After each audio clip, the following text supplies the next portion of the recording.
কৃষ্ণকালী মায়ের জয়, জয় সোনা মায়ের জয়। কোন ভক্তের শাড়িটা দিয়েছেন আমার খুব পছন্দ হয়েছে, মাকে অবশ্যই পরাবো। আর এই কালারটাও খুব সুন্দর, প্যাকেটের মধ্যে দিয়ে দিয়েছেন, প্যাকেট থেকে বুঝতে পারবেন এই শাড়িটা মাকে পরা।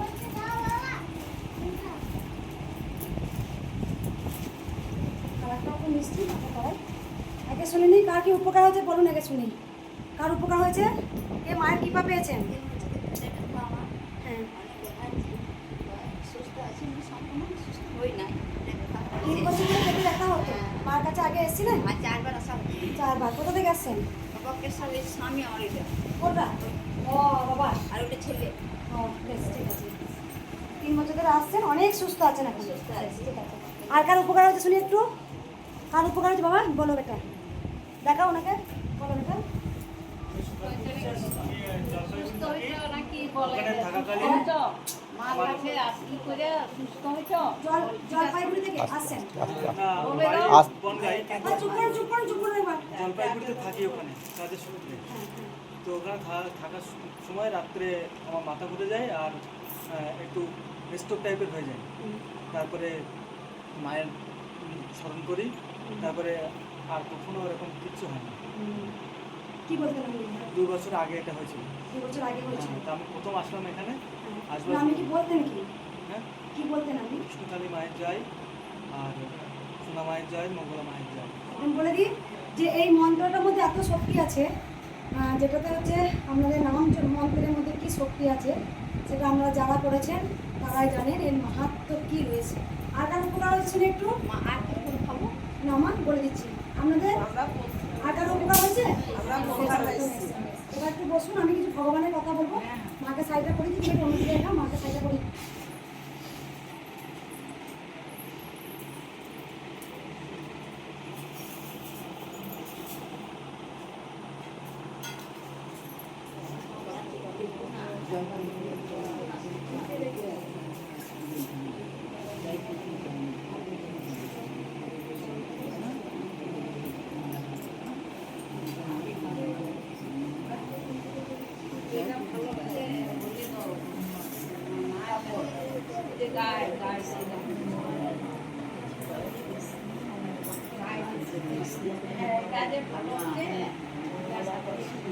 আমি তোমাকে জিজ্ঞাসা করে ভালো হতো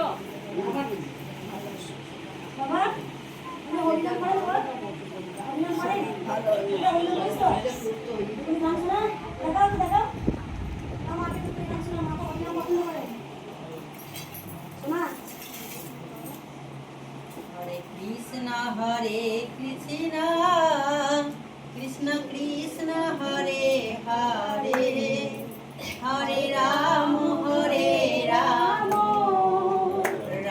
রাম হরে হরে, হরে কৃষ্ণ কৃষ্ণ কৃষ্ণ হরে হরে, হরে রাম রাম রাম রাম হরে হরে, হরে কৃষ্ণ কৃষ্ণ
মহাপ্রভু চৈতন্যদেব, আমি পেরেছি তোমার মতো নাম সংকীর্তন আমি গোটা পৃথিবীর বুকে বিলাইতে পেরেছি।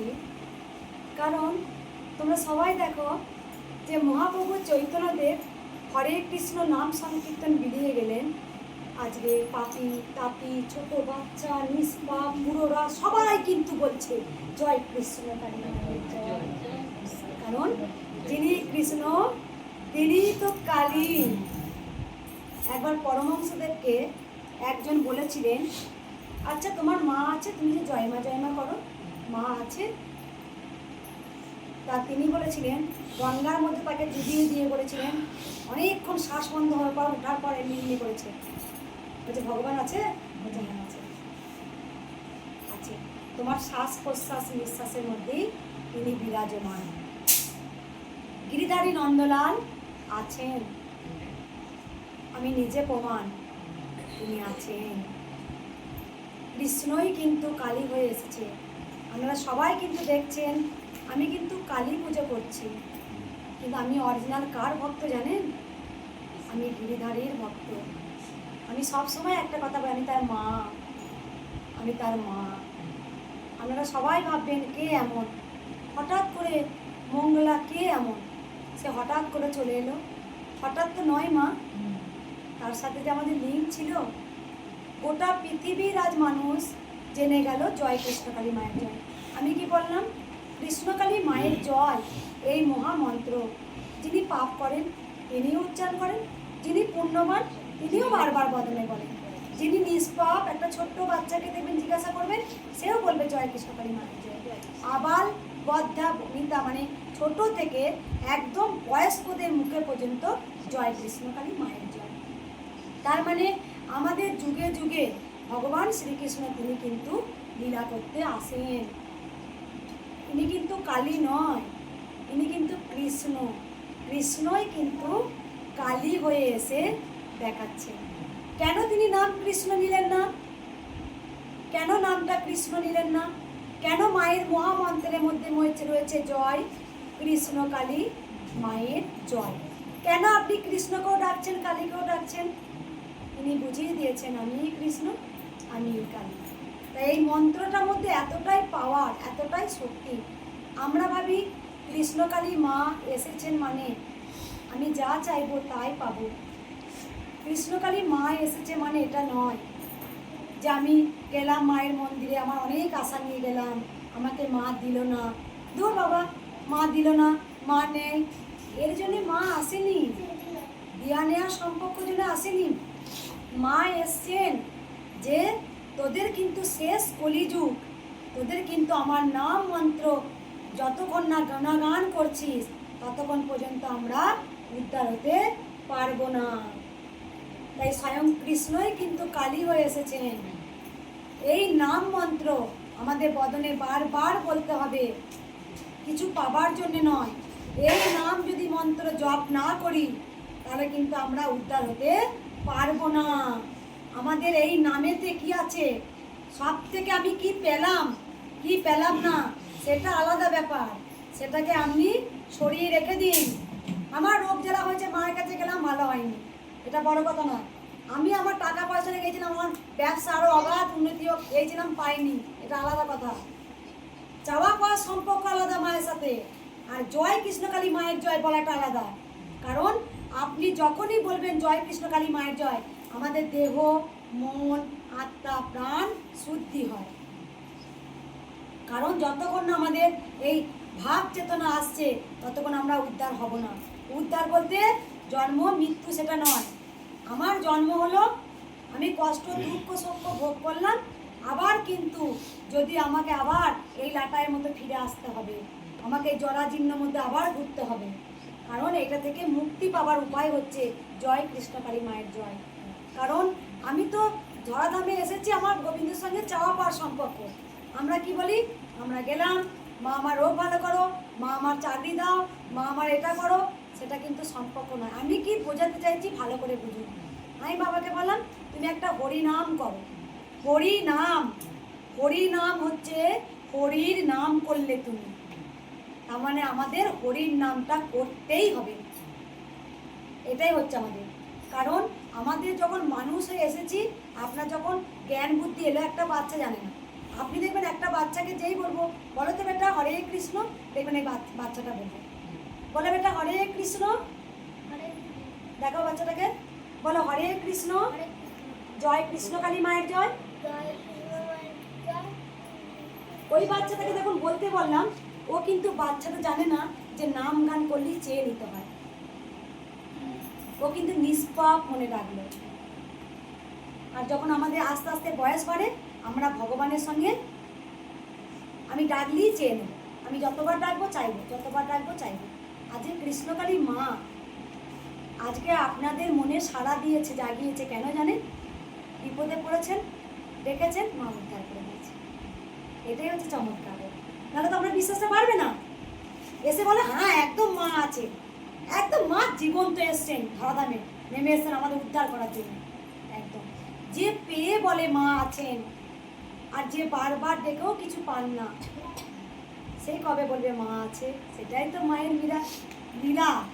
আমরা তো পেয়ে বলি মা আছেন, আর যে সন্তান না পেয়ে যখন বলবে মা আছেন, আমি তো পাবার জন্য ডাকিনি মা, আমি তো হরিকে পাবার জন্য ডাকছি না, আমি ডাকছি আমার ভালোবাসার জন্য। আমি হরিকে ভালোবাসি, তাই আমি ডাকছি। হরি তোমার জন্য আজও ভালো আছি, হরি তোমার দয়াতে এখনো আসতে পেরেছি তোমার কাছে, হরি তোমার জন্য এখনো ডান হাতটা ওঠে, তোমার জন্য এখনো সুস্থ আছি হরি, তোমার জন্য হাঁটাচলা করতে পারছি, তোমার জন্য এখনো চোখে দেখতে পাচ্ছি, তোমার জন্য এখনো বদনে কথা বলতে পারছি হরি, সবই তো তোমার দেওয়া, এই দেহটাই তো তোমার দেওয়া। তুমি যখন চাইবে তখন কিন্তু তুমি ঠিক নিয়ে নেবে, আমি জানি। তবু এই দেহটা যতক্ষণ প্রাণ আছে আমি তোমায় ভালোবেসে যাব। হে গিরিধারী নন্দলাল, আমি তোমায় ভালোবাসবো। চাওয়া পাওয়া তো দূরে থাক, আমার যখন মানুষের উপরে এসছি তখন চাওয়া পাওয়া তো শেষ নেই। আমাদের শেষ হবে কখন? যখন আমার দেহটা থাকবে না, তখন আমাদের চাওয়া পাওয়া শেষ হবে। তাই আমি বারবার বলবো, যারা মায়ের কাছে পুজো দিতে আসেন, তারা মায়ের কাছে কিছু না চেয়ে আপনি সবসময় বলবেন মা আমি তোমায় ভালোবাসি মা, যে ফুলটা আমি নিয়ে এসেছি সেই ফুলটা আমি কিন্তু তোমার চরণে দিতে এসেছি মা, তুমি গ্রহণ করো মা। এই ফুলটা মধ্যে কোনো স্বার্থ লুকিয়ে নেই মা, আমি যে আসতে পেরেছি তোমার কাছে, যে আমি আসতে পেরেছি তোমার চরণে এই ফুল যেন পৌঁছাই মা। এইভাবে ভগবানকে আপন করতে হয়। আমি কি বললাম? মা আছেন, গিরিধারী আছেন, আমি নিজে প্রমাণ, নন্দলাল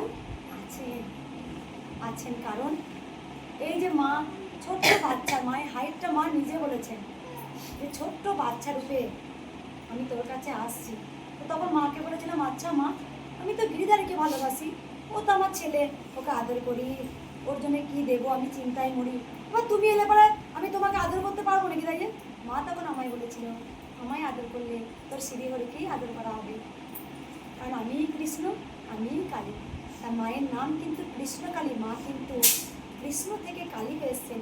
মা ঘোর কলিযুগে শেষের দিক, পুরো এই কলিযুগটা পুরো একদম পুরো কিসে ভরে গেছে সবাই আপনারা জানেন। সেই সময়তে কৃষ্ণ কালী হয়ে এসে আমাদের উদ্ধার করতে এলেন এই ধরাধামে। কারণ ভগবান শ্রীকৃষ্ণ সবসময় তিনি মাধ্যম খোঁজেন, কার মাধ্যমে এই ধরাধামে প্রচার হবে, তার নাম গানেতে এত মাহাত্ম্য থাকবে। যেমন মহাপ্রভু চৈতন্যদেব তিনি হরে কৃষ্ণ নাম সংকীর্তন তিনি বারবার বলেছিলেন। তিনি বলেছিলেন 2 নম্বর কথা, আমাকে গিরিধারী নন্দলাল পাঠিয়েছেন, আমি তবেই বলতে পেরেছি জয় কৃষ্ণকালী মায়ের জয়। হয়তো গিরিধারী বলেছিল মা তুমি আগে যাও, তারপরে তোমার সাথে সাথে আমি ঠিক কয়েক বছর পর যাব। ঠিক মা আজ থেকে 4 বছর আগে কিন্তু পুজো করেছি মাকে 22 বছর। আমি কিন্তু ভেতর থেকে একটা ভক্তি কৃষ্ণের প্রতি, আর পুজো করেছি কিন্তু কালীকে। আমি পিকচারে পুজো করতাম, লাল চন্দনে টিপ পরাতাম, মাকে পরমান্ন করে মাকে দিতাম, মা বলতে তুই খা, তুই না খেলে কি পুজো হয়। তো এই যে মায়ের সঙ্গে যে কথা বলা, যেমন পরমহংসদেব মায়ের সাথে কথা বলতেন, তিনি বোঝাতে পারতেন না যে কেমন করে কথা হয়। আমি আপনাদের বলে বোঝাতে পারবো না যে আমার মায়ের সাথে কেমন করে কথা হয়, মা কেমন করে এলেন। তাই আজকে চৈতন্যদেব মহাপ্রভু যেমন হরে কৃষ্ণ নাম সংকীর্তন বিধিয়েছিলেন, আজকে ভালো করে দেখুন, যারা বলতেন কৃষ্ণ পুজো করলে কালী পুজো করা যাবে না, আর যারা বলতেন কালী পুজো করলে কৃষ্ণ পুজো করা যাবে না, কিন্তু মা পুরো ধরাধামে এসে পুরো দেখিয়ে দিলেন যে আমাকে পুজো করলেই আমি সন্তুষ্ট। কেউ কালী পুজো করেন তাতেই মা সন্তুষ্ট, আবার কেউ কৃষ্ণ পুজো করেন মা তাতেই সন্তুষ্ট, কেউ শিবলিঙ্গ খুব হর হর মহাদেবকে ভালোবাসেন তাতেই মা সন্তুষ্ট। ভগবান এক এবং অদ্বিতীয়। কেউ মা মনসাকে ভালোবাসেন তাকেই আপনি ফুল দিন, সে হরির কাছেই পৌঁছাচ্ছে। কেউ সাই বাবাকে ভালোবাসেন, কেউ বাবা লোকনাথকে ভালোবাসেন, কেউ মা চণ্ডীকে ভালোবাসেন, কেউ মা দুর্গাকে ভালোবাসেন, কিন্তু ভগবানের কোনো দ্বিতীয় হয় না। আপনি যাকেই ভালোবাসেন ভক্তি করে তার চরণে ফুল দেবেন, ভোগ নিবেদন করবেন, সে কিন্তু হরি পাবে। তবে আমার পুজোটা কিছু অনাচার আমি বলবো যেগুলো আমি মানি না, আমি যেগুলো মানি না। আজকে যে কথাগুলো বলা হচ্ছে সেই কথাগুলো আপনারা আজ থেকে 20 বছর পর ঠিক মঙ্গলার কথাটা কি গুরুত্ব তখন কিন্তু আলোচনা করা হবে। 1 নাম্বার আমি বলবো, সূচি অসুচি দিয়ে আমি কিছু কথা বলবো, আপনারা সবাই শুনবেন। আমি জানি আপনাদের সময় নষ্ট হচ্ছে, কিন্তু যেখানে যে কথা শুনবেন আপনাদের মন অনেক ভালো থাকবে। এক হচ্ছে যে কথাটা আপনি যেটা মনে মনে ভাবেন যে সূচি অসুচি কথা আমি বলবো, পুজোর আচার নিয়ম আমি বলবো। আমি আগেও বলেছি এখনও বলছি, আমি কিন্তু পুজোর নিয়ম কিছু জানি না, বা পুজোর আমি কোনো ঘটা করে তন্ত্র মন্ত্র পুজো করতে পারি না। মা স্বয়ং আমাকে বলেছিলেন মা মা বলে ডেকে আমাকে যখনই চরণে ফুল দিবি আমি তাতেই খুশি। তাই মা যখন প্রথম এসেছিলেন তখন মা আমাকে সেই কথাটা বলেছিলেন, আমি সেই মতোই পুজো করি, আমি লোকের কথাতে পুজো করি না। অনেকে অনাচার অবিচার অনেক কথা বলেছিলেন, তা যেখানে আমি বলবো অনেক আমি কিন্তু সবসময় বলেন যে আমি কিন্তু ব্রাহ্মণদের নয়, আমি কিন্তু তাঁতিদের। তা ভগবান শ্রীকৃষ্ণ বলেছিলেন যে মুচির বেটা যার মধ্যে গোবিন্দ ভক্তি আছে সেই মুচির বেটা হয় সূচি। তো জয় জগন্নাথ, তিনি জগন্নাথ হয়ে ভগবান শ্রীকৃষ্ণ জগন্নাথের রাস্তায় নেমে এনেছিলেন। তখনকার দিনে ঘোর কলিযুগে খুব জাতপাত নিয়ে মানুষের প্রতি অবিচার করা হতো। তখনকার দিনে মুচি মেথর চারাল যারা হতে এগুলো নিজেদের স্বার্থ সিদ্ধির জন্য কিছু মানুষ সৃষ্টি করেছিলেন, ভগবান নয়। কিছু মানুষ জাতপাত নিয়ে উঁচু জাত মেজো জাত সেজো জাত ছোটো জাত করেছিলেন। 1 নম্বর তাদের স্বার্থ সিদ্ধির জন্যে। 2 নম্বর যখন চারালদের মধ্যে এত কিছু হতো তখন তাদের ভগবানের জন্য চরণামৃত আনতে এলে বা ফুল দিতে তাদের দূর দূর করে তাড়িয়ে দেওয়া হতো। তখন ভগবান শ্রীকৃষ্ণ তখন ভক্ত হয়ে তিনি এলেন ধরাধামে মহাপ্রভু চৈতন্যদেব। তিনি কে? তিনি তো ভগবান, তিনি ভক্ত হয়ে এলেন, নাহলে যে কৃষ্ণ নাম প্রচার করতে পারবে না। তখনকার দিনে মুচি মেথর চারাল সব এক হয়ে গেল। তাই জয় জগন্নাথ, তিনি রাস্তায় এলেন, সবার ওদের দড়ি টানার অধিকার আছে। তখনকার দিনে চারালের ঘরে কে ছিলেন? হরিচাঁদ। হরিদাস কে? জবনের ঘরে ছিলেন। তিনি হয়ে এলেন হারেস থেকে এলেন হরিদাস। তাকে কৃষ্ণ নাম প্রচার করতে দেওয়া হবে না, চাবুক মারছে তত তিনি বলছেন হরে কৃষ্ণ হরে কৃষ্ণ। জাগায় মাদায় এত পাপ করে মহাপ্রভু চৈতন্যদেবের গায়ে হাত তুলে তবু বলছেন হরে কৃষ্ণ। জগাই মাদায় উদ্ধার হয়ে গিয়েছিল। আজও আমি বলি কৃষ্ণকালী মায়ের কাছে কোনো জাতপাত হয় না। যারাই বিপদে পড়বেন মাকে মন প্রাণ ভরে ডাকবেন, জয় কৃষ্ণকালী মায়ের জয়। তাই আমার কাছে কিন্তু কোনো আমি তন্ত্র মন্ত্র কিছু না। এই নিয়ে কিছু মানুষ একদম আমি যেখানেই যাই দেখেছি আমাকে একদম কিছু করে না, ও তাই বুঝি মা কি বলেছেন তুই এই আছি বলে তোর কাছে আমি যাব। তাই মুচির বেটাও সূচি যে রুহি দাস জুতো সেলাই করছে, হরে কৃষ্ণ। অর্জুন ছিল সত্যের সারথি, তার মধ্যে অহংকার ছিল। ভগবান শ্রীকৃষ্ণ তার অহংকারটা ভাঙার জন্য ওই মুচির বেটার কাছে পাঠিয়েছিল তেল মাখার জন্য। ওই তো মুচি তো বাবা তোমরা মুচি বলছো, কথাটা ভুল বলেছি আমি?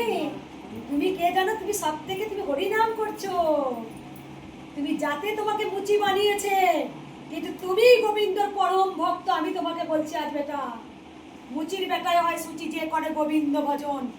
আমার কাছে মুচি এগুলো কারা করেছে, সৃষ্টি করেছে? কে বলেছে আমি এই জাত আমি ওই জাত? তাদের নিজের স্বার্থ সিদ্ধির জন্যে। আপনি প্রত্যেকটা মন্দিরে যাবেন দেখবেন অনাথ দুস্থ গরিব মানুষদের জন্য দেখবেন, যারা এখানে বসে পড়ুন। ও মা তুমি হ্যাঁ মা গো যাবেন, যারা বাবাকে নিয়ে এসছি। বাবা তো হরিনাম করে, বাবা হরিনাম ভালো দেয়, হরিনাম হয়ে গেল চলে এলো। যাই হোক, অনেক মন্দিরে কি অনাচার হচ্ছে জানেন? এত টাকা না দিলে বাবার মাথায় জল ঢালতে দিচ্ছে না, এত টাকা না দিলে পুজোয় ঢোকা হচ্ছে না। কেন জানেন? এইগুলো করা হচ্ছে, তারাই সৃষ্টি করেছে এগুলো। বাবা কি ভোলানাথ বলেছে যে আমার এত টাকা দিলে তুই জল ঢালতে পারবি? যার ক্ষমতা নেই সে জল ঢালতে পারবে না, আবার মাকে কিনে নেয় টাকা দিয়ে। তাহলে এতই যদি টাকার ক্ষমতা, টাকা দিয়ে সব সুখ কেন না, দেখি কেমন তোর ক্ষমতা। ভগবান টাকার জন্য বিক্রি হন না, ভগবান বিক্রি হন ভক্তিতে। আমার এই কথাগুলোর অনেক মানে আছে, তাই তিনি ভক্তিতে তিনি সাড়া দেন। এই এত মন্দিরে এত অনাচার, এত অবিচার। আমি সবসময় বলি মহাপ্রভু চৈতন্যদেব তিনি ঘরে ঘরে বলেননি আয় একটা মাদুলি নিবি আয়, বলেছিলেন? তিনি বলেছিলেন বল হরে কৃষ্ণ, বল তুই হরে কৃষ্ণ বল, নে গোবিন্দের নাম মুখে নে। তাই মঙ্গলার কাছেও আজ একটা মানুষকে বলি না মাদুলি নে, তাবিজ নে, কবজ নে, জল পোড়া নে, তেল পোড়া নে। আমি শুধু বলি তোরা বদনে জয় কৃষ্ণকালী মায়ের জয় বল। এর মধ্যে অনেক শক্তি আছে রে। এতে বৈষ্ণব রয়েছে, আবার শাক্তও রয়েছে।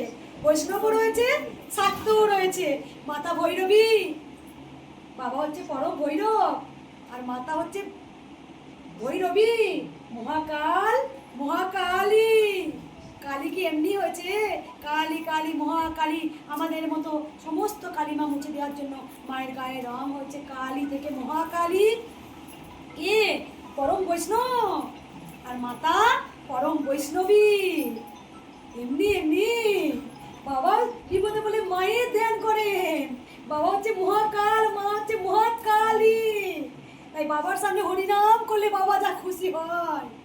হ্যাঁ, হরিভক্ত যারাই হন, আমি বারবার বলবো তাদের মধ্যে অনেক চেতনা, অনেক চৈতন্য, তাদের মধ্যে অনেক কিছু জ্ঞান আপনা আপনি চলে আসে। এগুলো কাউকে বলে করানো যায় না। যারা হরিনাম করেন, ওই যে বললাম মুচির বেটা, মুচির বেটার মুখ দিয়ে হরিনাম করছেন, এখানে সেখানে ফাংশন হচ্ছে, চলে যাচ্ছে হরিনাম করতে। হরিনাম, হরির নাম। হ্যাঁ, আমার কথা খুব ভালো করে শুনবেন। 2 নাম্বার, যেখানে বলা হয় মেয়েরা অসুচি, কেন নারীদেরকে এখনো অসুচি বলা হয়? কেন বলা হয়? কেন?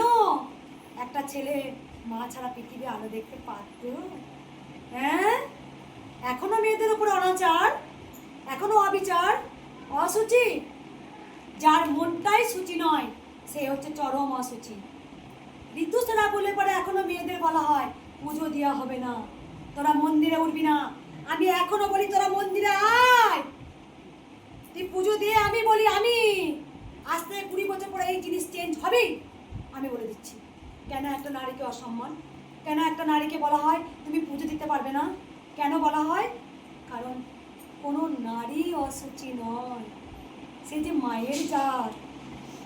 তাই বুঝি ফুলটা যদি ঠিক মতো না হয়, একটা নারী যখন মা হতে পারে না তখন তাকে বাজা, অনেক কটু কথা শুনতে হয়। হ্যাঁ, এইটা বুদ্ধি নেই। ফুল না হলে যে ফলের সৃষ্টি হবে না, কেন মায়েদেরকে এখনো সরিয়ে দেওয়া হয়? কেন বলে যে আমি অসুচি মা, বইয়ের মন্দিরে পুজো দিতে পারবো না? কেন বলা হয় তাদেরকে? আমি বারবার বলি আপনি ভক্তি ভরে মায়ের পুজো দিতে পারবেন, মনটা কখনো অসুচি করবেন না। আপনি বলবেন না যে আমি অসুচি। যার মন সূচি সে সবেতেই সূচি, একদম। 2 নম্বর কথা আমি যেটা বলবো, অনেক মায়েদের বলা হয় বন্ধা নারী, তাদের মুখ দেখা পাপ। আমার মনে হয় যে পৃথিবীর আজও মা হতে পারেনি, আমার মনে হয় তাদেরকে প্রণাম করে সব কাজে যাওয়াটা ভালো। যে কথাগুলো বলা হয় বন্ধা নারীর, বাজা নারীর মুখ দেখতে নেই, দেখলে অযাত্রা। যারা এখনো কুসংস্কারে পড়ে রয়েছেন, ঘোর কলিযুগের পুঁথিগত এত এত ঘুরি ঘুরি আমরা পুঁথিগত বিদ্যা পড়েছি। হ্যাঁ, আমরা কলেজ ডিগ্রি নিয়ে বসে আছি। কেন কুসংস্কার আজও আমরা মানবো এগুলো? কেন? কেন? জেগে ওঠো। কারণ আমরা পুঁথিগত ডিগ্রি নিয়ে বসে আছি। আমরা সত্যি কি ভেতর থেকে শিক্ষিত হয়েছি? পরমহংসদেব 1 কলম লেখাপড়া না শিখেও ওনার মতো জ্ঞানী সন্তান আজও পৃথিবীতে পেলাম না আমরা। মায়ের পরম সন্তান পরমহংসদেব গদাধর, তিনি কি বলতেন? মা শারদাকে বলতেন, মা শারদা 4 দিন রান্না করেনি, তখন মা শারদাকে পরমহংসদেব বলতেন ওরে সুচি, তোমার মনে সুচি অসুচি, তুমি রান্না করে দিও, আমি তোমার তোমার হাতেই সেবা করবো। তাই অসুচি অবস্থায় মা সারদা পরমহংসদের রান্না করতেন। তিনি কেন করে গেছেন, কেন বুঝিয়ে দিয়ে গেছেন বুঝতে পারছে না আজও সমাজ, কেন কুসংস্কারে ভরে আছে। 2 নম্বর কথা, যেসব মায়েদেরকে বলা হয় তুমি হচ্ছে বন্ধা বাজা, তোমার মুখ দেখা পাপ, আমি বলবো সেই মাকে আগে প্রণাম করুন, তারপর আপনি সব কাজে বেরিয়ে যান, দেখবেন সব কাজে আমরা সফলতা আসবে। কেন জানেন? আমি বলে দিই, 1, আপনি সন্তানের জন্ম দিয়েছেন, আপনি মা হতে পেরেছেন, কারণ আপনি বুঝে নিন মা সারদা কিন্তু সন্তানের জন্ম দেননি, কিন্তু তিনি তবু কি হয়েছিলেন? জগতের মা। মা সারদা নিজের কোনো সন্তান ছিলেন না, তিনি গোটা পৃথিবীর মা, তিনি জগতের মাতা, তিনি জগৎ জননী, তিনি করুণাময়ী মা। কেন পরমহংসদেব বলেছিলেন তুমি যদি নিজে মা হও তাহলে তুমি গোটা পৃথিবীর মা হতে পারবে না, কারণ তোমার চিন্তা থাকবে তোমার সন্তানকে ভালো করবো, ভালো স্কুলে পাঠাবো, ভালো লেখাপড়া করাবো, তোমার মন সবসময় তোমার সন্তানের মতোই তুমি ব্যবহার করবে। কেন আমার সন্তানের কথা বেশি ভাববো? অবশ্যই না। সেরকম তাই মা সারদা কিন্তু মা হননি, কারণ যিনি মা হয়েছেন বুঝে নেবেন যে আপনি ওই সন্তানেরও কিন্তু অনেক কষ্ট জ্বালা যন্ত্রণা তাকে ভোগ করতে হবে। আজকে সে 5 বছরের বাচ্চা, যখন সে আস্তে আস্তে যখন বড় হবে তাকে এই ধরাধামে আপনি কিন্তু তাকে কষ্ট জ্বালা যন্ত্রণা ভোগ করতে হবে। তাই গঙ্গা মাতা এক একটা সন্তানকে গঙ্গা জলে দিচ্ছিলেন। কেন দিচ্ছিলেন? রাজা শান্তনু জিজ্ঞাসা করেছিলেন, গঙ্গা মা গঙ্গা বলেছিলেন তুমি কিন্তু কোনদিন আমাকে প্রশ্ন করতে পারবে না। তাই গঙ্গাপুত্র ভীষ্ম, গঙ্গার যিনি পুত্র, তাকে কত মহাভারতে কত জ্বালা যন্ত্রণা ভোগ করতে হলো। তাই আপনি যখন একটা পৃথিবীতে সন্তান আনবেন বুঝে নেবেন আপনার সন্তানের সমস্ত কিছু নিতে হবে, দুঃখ জ্বালা কষ্ট রোগ শোক তাকে সব নিতে হবে।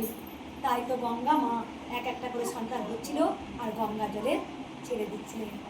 তাই আমি বলবো ভগবান যাকে সন্তান দেননি বুঝে নেবেন সে একদম আরও অনেক এই কর্ম থেকে তিনি বিরত হলেন, তার সন্তানকে জ্বালা যন্ত্রণাতে দিয়ে গেলেন না। তাই বন্ধা নারী যাকে যেখানেই আছে আমরা তাদেরকে প্রণাম করবেন, বন্ধা মায়েদেরকে, কারণ জানবে নিশ্চয়ই ভগবানের অনেক কিছু পুণ্য করেছেন, তাই তিনি আজ সন্তান আসেনি, কারণ তিনি নিশ্চয়ই কিছু পুণ্য করেছেন, ভগবান নিশ্চয়ই কিছু ভালো বুঝেছেন, তাই তাকে এখনো মা বাবা হতে দেননি, কারণ আছে। তাই সেই বাজা মায়েদের আমি বলবো বন্ধা মায়েদের প্রণাম করে যাওয়াটাই আমাদের পক্ষে শুভ। এটা আর কিছু বলবো না। আমার কাছে অনাসৃষ্টি অনাচার অনেকেই ভাববেন, কিন্তু এই কথাগুলো পরমহংসদেব যা যা বলে গেছেন যত মত তত পথ, টাকায় মাটি মাটি টাকা। আমি ওই যে বললাম যে হরিনাম যারা করেন তারা, আমি সবসময় বলবো না, যারা জাত পাত বিচার করেছেন তাদের নিজের সাধ্যর জন্যে মন্দিরে দেখবেন, ভালো করে শুনবেন, অনেক মন্দিরে দেখবেন তারা কি করছে, অনাচার করছে ভগবানকে নিয়ে। তারা গরিব সন্তান যারা লাইনে দাঁড়িয়ে ঘন্টার পর ঘন্টা লাইনে দাঁড়িয়ে আছে, যারা টাকা দিচ্ছে তারা মায়ের কাছে যেতে পারছে। এটা কি অনাচার, কি অনাচার করছেন? কেন? যে গরিব মানুষ তার অধিকার নেই মায়ের পুজো দেওয়ার একটা ফুল নিয়ে, যে গরিব মানুষ তার অধিকার নেই বাবা ভোলেনাথের মাথায় জল ঢালার, হ্যাঁ তাদেরকে বলা হচ্ছে এত টাকা দিলে বাবা মাথায় জল ঢাল, বাবা কি তোর সম্পত্তি, বাপের সম্পত্তি নাকি রে? হ্যাঁ বাবা ভোলেনাথ কি তোর বাপের সম্পত্তি যে গরিব মানুষ টাকা দিতে পারবে না তাকে মাথায় জল ঢালতে দিবি না? তুই তো পাপীর থেকে মহাপাপী রে। কারণ ভগবান শ্রীকৃষ্ণ বলেছেন আমি সর্বজীবের মধ্যে রয়েছি, আমি সবার, তাই তিনি জয় জগন্নাথ, তিনি জগতের নাথ। তাই ভগবান শ্রীকৃষ্ণ সবার মা। বাবা আমাকে 2 কলি গান আমি শোনাবেন, এটা করে নি বাবা মা, একটু দেখিয়ে দিই একটু বসুন। মাও কিন্তু হরিনাম করেন। আচ্ছা বাবা মায়ের মধ্যে ভালোবাসা বিয়ে করি শুনেছি, কিন্তু এইটুকু বলবো বাবা মায়ের যে গুণটা রয়েছে, দেখো তিনি হরিনামটা বাবা ভালোবাসতেন, ওনার ছেলের মধ্যে গুণটা পেয়েছে। দেখুন বাবা মা হরিনাম ভালোবাসে, বাবার ছেলে মেয়েও কিন্তু খুব সুন্দর হরিনাম করে। আবার তার যে নাতি এসছেন নাতনি, তিনিও কিন্তু হরিনামের গলা চলে এসছে, এটা ভগবানের আশীর্বাদ। তাই আমরা বলি যে ভালোবাসার বিয়ে করলে সুখী হয় না। কে বলেছে সুখী হয় না? সুখ হচ্ছে মনে মনে। তাই ভালোবাসার বিয়ে বাবারা এখনো দুজনে একসাথে হরিনাম করেন। যাই হোক বাবার একটা হরিনাম শুনবো। আমি পুজোটা মা একটু হালকা করে করে নিই, তাহলে আমার দেরি হয়ে যাবে। আসো ঢাকটা বাজায়, মায়েরা উলুধ্বনি দাও যেটা মা খুব পছন্দ করে। দে তোরা উলুর